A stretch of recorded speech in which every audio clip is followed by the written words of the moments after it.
हरे कृष्णा, चित्रकाधीश। तो आज का टॉपिक है क्या चेंजेस हो रहे हैं आपके रिश्ते में। ठीक है, we got 4 objects over here. Tarot है, ये है relationship oracle, star seeds and Hindi oracle. ठीक है, let's connect with the reading. देखते हैं आज हमें क्या रीडिंग मिलती है and let's do the shuffling of the cards. देखते हैं इस टैरो से हमें क्या इन्फॉर्मेशन मिलती है, क्या चेंजेस हो रहे हैं आपके रिश्ते से, कितने चेंजेस से आप सजग हैं and what to be done, क्या हो सकता है सॉल्यूशन या फिर क्या हो सकती हैं चीज़ें। ठीक है, so let's connect with the reading. जो हमें कार्ड्स मिले हैं वो है 8 ऑफ कप्स। ठीक है, फिर है एस ऑफ सोर्ड्स। ओके, फिर है 9 ऑफ पेंटिकल्स। ओके, फिर है भाई 2 of cups, the hermit, the magician and जो फाइनल कार्ड है वो है द हायरोफेंट। ठीक है, तो ये सारे कार्ड मैंने आपके सामने रख दिए हैं। I hope now you could see them. And जो शुरुआत होती है वो है 8 ऑफ कप्स है, Cancer, Scorpio, Pisces, ace of swords से Gemini, Libra, Aquarius, 9 of pentacles से टॉरस, वर्गो, कैप्रिकॉर्न। ठीक है, तो यहाँ पे एरीज, लियो, सैज यानी कि फायर साइन प्रस्तुत नहीं है, लेकिन यहाँ पे टोटल 3 मेजर अरकाना की कार्ड्स हैं जो कि हैं वर्गो, द हर्मिट, द मैजिशियन यानी कि चारों सारे साइंस यहाँ पे आते हैं एंड द हायरोफेंट यानी कि टॉरस। ठीक है, so let's connect to it. अगर हम बात करते हैं आपके रिश्ते की तो 8 ऑफ कप्स बहुत कुछ बताता है। It is the kind of movement या फिर मॉन्यूमेंट जहाँ पे भी कुछ ऐसे पल आ रहे हैं जहाँ पे क्वेश्चनिंग चल रही है, कश्मकश चल रहा है कि भाई what to do, you know, कि भाई क्या करे क्या ना करे। सुबह की मेरी रीडिंग में एक कमेंट आई थी, okay, it was about that. So कहीं ना कहीं पे जब हम कहते हैं या फिर रिश्ते के बारे में सच्चाई ढूंढने लगते हैं तो कुछ पल ऐसे आते हैं जहाँ पे हम खो जाते हैं। हमें एग्जैक्टली नहीं पता होता कि हमारा नेक्स्ट मूव क्या होगा या फिर हमें क्या करने की ज़रूरत है।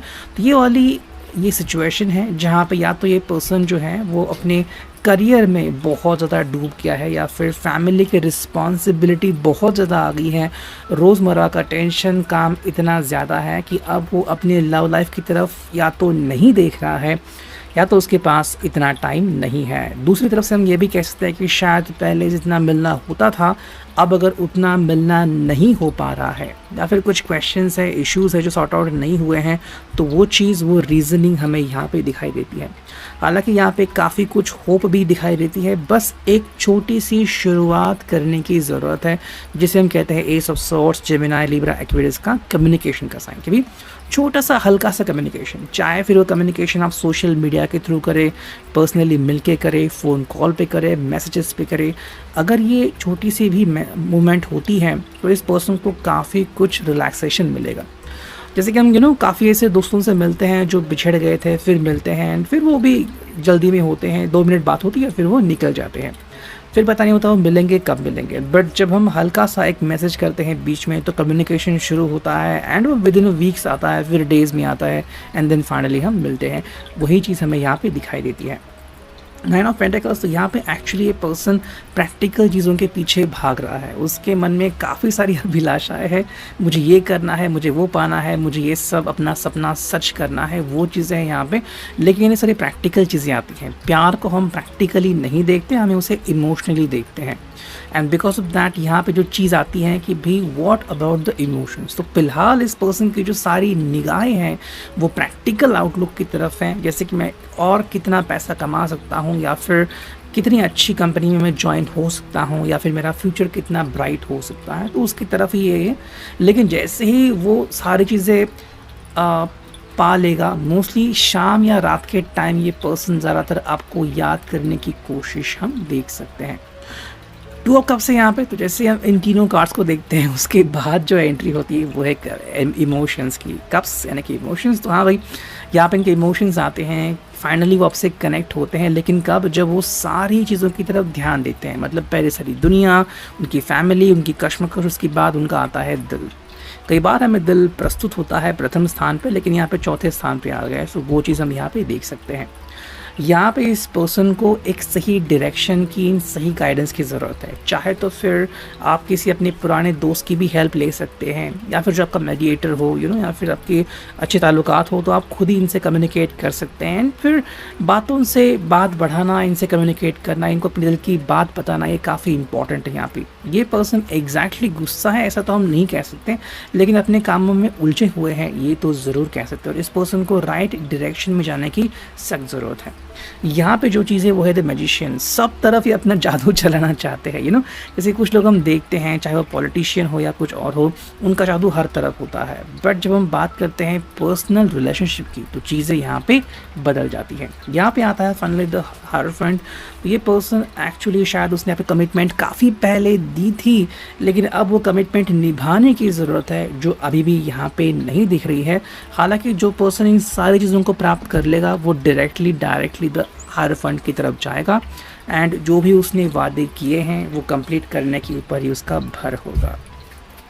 अब देखते हैं इस रिलेशनशिप ओरेकल से हमें क्या रीडिंग मिलती है। जो पहला कार्ड है वो है भाई स्विंग विद शार्क्स। तो हाँ, कुछ चीज़ें ऐसी चल रही है, कट थ्रोट कॉम्बिनेशन है, एंड जहाँ पे ये काम कर रहा है शायद बहुत ज़्यादा उसे मेहनत करनी पड़ रही है, इस वजह से बहुत ज़्यादा थक जाता है काम करते हुए। अगर हम बात करते हैं वी आर ऑल वर्दी, इसके हिसाब से भाई आप दोनों ही काफ़ी सही हो अपने अपने क्षेत्र में एंड एक दूसरे के लिए भी, लेकिन फ़िलहाल जो इनका फोकस है वो अपने काम की तरफ है और आपको भी शायद वही कहने की कोशिश कर रहे हैं। जो नेक्स्ट कार्ड हमें मिला है कि भाई जो इनको अब तक मिला है, फैमिली से मिला हो या फिर अपने जॉब से मिला हो, उसके लिए वो काफ़ी संतुष्ट है। वो चीज़ देखती इनको पता है कि आई नो आई कैन, मतलब इससे भी ज़्यादा मैं आगे बढ़ सकती हूँ या बढ़ सकता हूँ, और वो सब मैं प्राप्त कर सकता हूँ। एंड देन ये सब जब चीज़ें हो जाएंगी, ये सब जब पा लेंगे तो जो एहसास आता है यू आर क्यूट। इसलिए मैंने कहा दिन भर अगर इनकी भाग दौड़ रह रही है तो शाम के वक्त या फिर रात के वक्त जब वो रिलैक्स रहते हैं डेफिनेटली आपके बारे में वो सोचते हैं। वही चीज़ हमें यहाँ पे दिखती है, मतलब कहीं ना कहीं पर रिश्ता सही मोमेंट पे जा रहा है, बट कौन सा मोमेंट पहले आता है ये देखना काफ़ी इम्पॉर्टेंट है। ये काफ़ी ज़्यादा सपने देखते हैं जो उनके लिए काफ़ी इम्पॉर्टेंट है। आपको भी बताते हैं कि सपने देखा कीजिए, बट सपने पूरे भी करने पड़ते हैं। इन्होंने पेशेंस रखे हैं, शायद वो आपको यही कहता है कि थोड़ा सा ध्यान रखिए, थोड़ा सा पेशेंस रखिए एंड सबूरी रखिए, तो भी जो सच्ची बात है वो हमें डेफिनेटली मिल जाएंगी। यहाँ पे आता है card blue flame, connect to the blue flame which is the light of your love.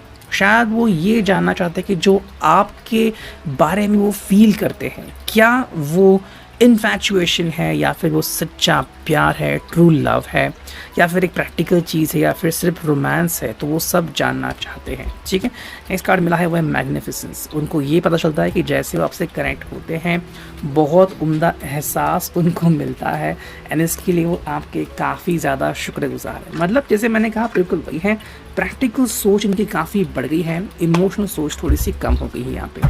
अगर हम देखते हैं लास्ट ओरेकल से, देखते हैं यहाँ हमें इस हिंदी रिलेशनशिप ओरेकल से क्या मीनिंग मिलती है। And we got to know about direction. ये पर्सन एग्जैक्टली डायरेक्शन की तलाश में है कि कौन सा डायरेक्शन ले, मुझे क्या करने की ज़रूरत है, एंड इसे बस आगे बढ़ते रहना। ये अगेन प्रैक्टिकल थिंकिंग यहाँ पे आ चुकी है जहाँ से वो बिल्कुल भी हट नहीं रहे हैं।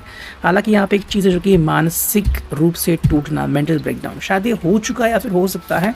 अगर वो यूं ही आगे बढ़ते रहे, अपनी ज़िंदगी में ध्यान ना दे, अपनी हार्ट की तरफ ध्यान ना दे, तो मेंटल या इमोशनल ब्रेकअप उनका हो सकता है। ऐसे में उनको ज़रूरत है ऐसे पर्सन की जो सच में उनको सपोर्ट करे। डिप्रेशन शायद हो सकता है बिकॉज वो ध्यान नहीं दे रहे हैं। देखो हर किसी को ज़िंदगी में वैसा प्यार नहीं मिलता जैसा कि वो इमेजिन करते हैं। तो यहाँ पे ये जानना काफ़ी इंपॉर्टेंट है कि एग्जैक्टली प्यार की क्या कशिश है। एंड यहाँ पे जो हमें कार्ड दिखता है वो है ब्रेकअप, यानी कि गड़बड़। ठीक है, तो कहीं ना कहीं पे हमें गड़बड़ दिखती है। मतलब ये पर्सन जो है वो ज़्यादातर ध्यान जो है वो सिर्फ अपने काम की तरफ दे रहा है और बहुत कम ध्यान अपने प्यार की तरफ या अपने दिल की तरफ दे रहा है। तो अगर ये पर्सन ऐसा ही आगे बढ़ता रहा तो चीज़ें गड़बड़ी लायक हो सकती हैं, लेकिन अगर वो अपने आप को सुधारता है, डायरेक्शन चेंज करता है, तो डेफिनेटली आपकी ज़िंदगी में हमें नया एहसास दिख जाएगा। It reading, I hope it will result.